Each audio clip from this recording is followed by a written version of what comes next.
우크라이나가 러시아의 와일드베리스를 박살내면서 크렘린을 공경에 빠뜨리고 있습니다. 아니요, 젤렌스키가 갑자기 과일을 비이성적으로 증오하게 된 건 아닙니다. 오히려 그는 우크라이나의 장거리 타격 작전에 새로운 단계를 승인하면서 새로운 정치적 영역에 발을 들였습니다. 이것은 도박이며 우리는 그 결과를 실시간으로 보게 될 것입니다.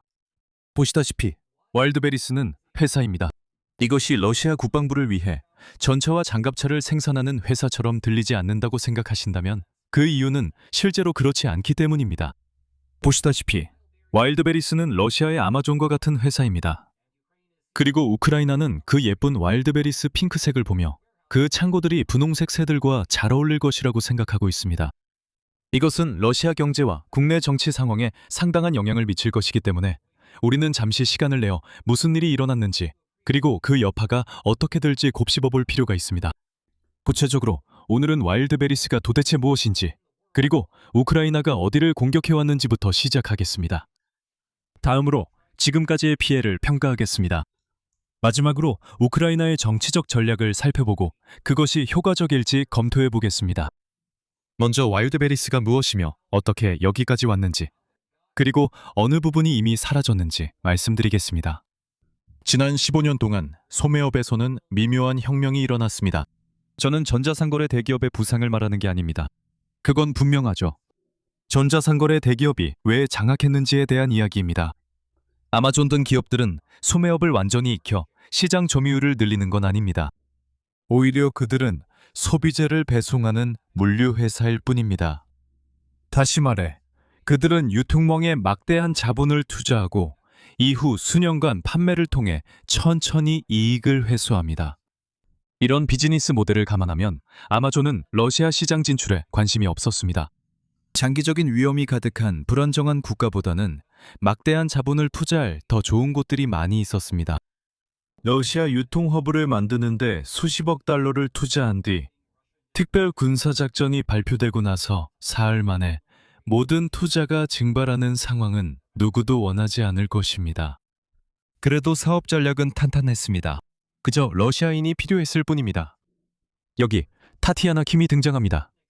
그녀는 그로즈니에서 태어난 고려인으로 자신의 회사에 영어 이름도 직접 지었습니다. 실제로 킴은 2004년에 와일드베리스를 설립했고 7월 초 기준으로 약 80억 달러의 자산을 보유하고 있었습니다. 러시아 올리가르이라고 상상하는 모습과는 다르지만 현실이 그렇습니다. 제가 80억 달러 자산을 언급한 건 젤렌스키가 과일 이름 회사들을 별로 좋아하지 않는 것 같아서입니다. 7월 18일 우크라이나는 모스크바 동쪽에 있는 와일드베리스 유통시설 하나와 모스크바와 볼고그라드 중간쯤에 위치한 또 다른 시설을 공격했습니다. 이틀 후 우크라이나가 모스크바 남쪽에서 최대 규모의 공격을 벌였습니다. 이것이 그 건물이 원래 어떻게 생겼는지입니다. 도로를 따라 대각선으로 이상하게 구겨진 것만 빼면 꽤 멋진 것 같아요. 하지만 나사의 파이어 트래커로 전환해보면 우리는 그것을 다시는 볼 수 없을지도 모릅니다. 22만 5천 제곱미터의 창고 공간이 불타올랐습니다. 축구장 약 31개 크기입니다. 미국 친구들에게 말하면 미식 축구장 42개 크기입니다. 여기서 흥미로운 점은 화재가 워낙 커서 진압에 며칠이 걸리기도 했다는 것입니다. 점유소에서도 이런 일이 생겨도 놀랍지 않아요. 그런 목표물들은 가연성 액체가 든 큰 탱크를 갖고 있습니다. 와일드베리스 유통허브에서 보이는 현상은 우크라이나 전쟁 기획자들의 더 창의적인 사고 결과일 수 있습니다. 이러한 유통센터들은 결국 화약고가 됩니다. 골판지, 섬유, 리튬이온 배터리, 에어로졸, 그리고 플라스틱. 화재 안정성으로 잘 알려진 제품 목록은 아니죠. 아마 그래서 우크라이나가 7월 22일 크림반도 동쪽에서 두 차례 더 공격을 이어갔던 것 같습니다. 7월 24일 에는 상트페테르부르크에서 2번, 모스크바 북쪽에서 1번, 크림반도 수도에서 마지막으로 1번 공격이 있었습니다. 저는 지금 시간이 흐르는 것을 초조하게 지켜보고 있습니다. 이 영상을 올릴 때쯤이면 이미 내용이 오래되어 버릴까봐 걱정이 됩니다. 여기에서의 피해는 상당합니다. 7월 18일부터 20일까지의 공격으로 약 4억 5,700만 달러의 피해가 발생한 것으로 추정됩니다. 이로 인해 보험사들이 감당하기에는 너무 큰 금액이 아니냐는 의문이 제기되고 있고 이는 2차적인 시장 영향으로 이어지고 있습니다. 또한 상당한 네트워크 영향도 있습니다. 지금 와일드베리스의 전국 재고 관리를 책임져야 하는 사람이라면 정말 힘들 것 같습니다. 7월 18일부터 20일까지의 공격으로 회사의 물류 역량 약 10%가 사라졌습니다. 와일드베리스는 러시아 전역에 약 200개 시설을 보유한 대규모 네트워크를 운영합니다. 그중 약 10곳은 초기 공격 대상과 거의 같은 규모로 우크라이나가 몇 번만 더 공격하면 회사 운영의 25%를 무력화시킬 수 있다는 의미입니다. 이로 인해 크렘린은 곤란한 상황에 놓입니다. 러시아 국방부는 이미 정유시설 방어를 위해 방공망 유지에 어려움을 겪고 있었습니다. 그들은 또 다른 잠재적 목표들에 더 많은 자원을 투입할 여력이 있을까요? 또한 이 상황의 전반적인 어이없음을 생각해 보십시오. 미국 내 모든 아마존 물류센터마다 자체적인 대드론, 대미사일 방어 시스템이 설치된 세상을 상상해 보십시오. 오늘은 와일드베리즈에 집중해 말씀드렸지만 우크라이나가 그 회사만 노리는 것은 아닙니다. 7월 20일 의 공격에는 러시아 내에서 와일드베리즈의 주요 경쟁사인 오존의 물류단지도 포함되어 있었습니다. 와일드베리즈와 달리 오존은 상장기업이며 공격 직후 주가가 처음에는 4% 하락했다가 다소 회복해 2.3% 하락으로 마감했습니다. 하지만 7월 24일의 공격도 곧 주가에 반영될 것이니 긴장을 늦추지 마세요. 주가 하락이 어느 정도가 되든 이는 부분적으로는 그 특정 공격의 결과이지만 동시에 업계 전반에 걸친 추가적인 위험을 반영하는 것이기도 합니다. 와일드베리스의 비상장 가치평가액은 더 큰 폭으로 하락했을 텐데 실제 손실이 더 크고 가상의 손실이 아니기 때문입니다. 이상하게도 우크라이나는 브란스크의 육류 가공 공장도 공격하는데 이곳은 그 회사의 러시아 군인용 식품 유통망과 더 밀접하게 연관되어 있습니다. 어쨌든 여기에는 좀 더 미묘한 거시경제적 결과들이 있습니다. 우크라이나가 단순히 여러 가지를 파괴한 것만은 아닙니다. 그것은 같은 양의 루블이 더 적은 상품을 두고 몰리면서 직접적인 인플레이션 효과를 가져옵니다. 오히려 전자상거래 유통 모델이 더 넓은 범위에서 디플레이션 효과를 가져온다는 점입니다. 전쟁이 계속되는 한 그 모델이 러시아에서 더 이상 실현 불가능하다면 이는 더 많은 상품이 사라지는 것과 같은 일반적인 효과를 가져옵니다. 소비자들이 상품을 받는데 더 많은 비용이 들어 결국 가격이 오릅니다. 그 대화가 오늘의 마지막 주제로 자연스럽게 이어집니다.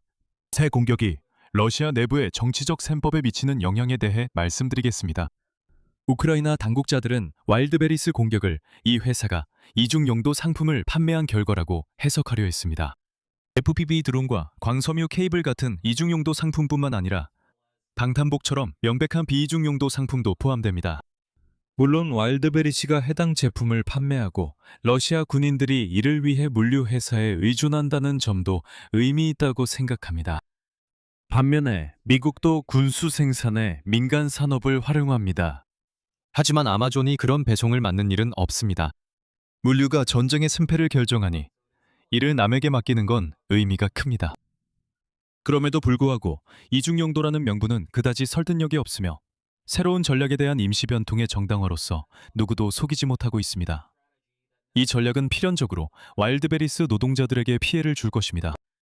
실제로 우크라이나 드론 작전 사령관은 이곳에서의 진짜 의도를 분명히 밝혔습니다.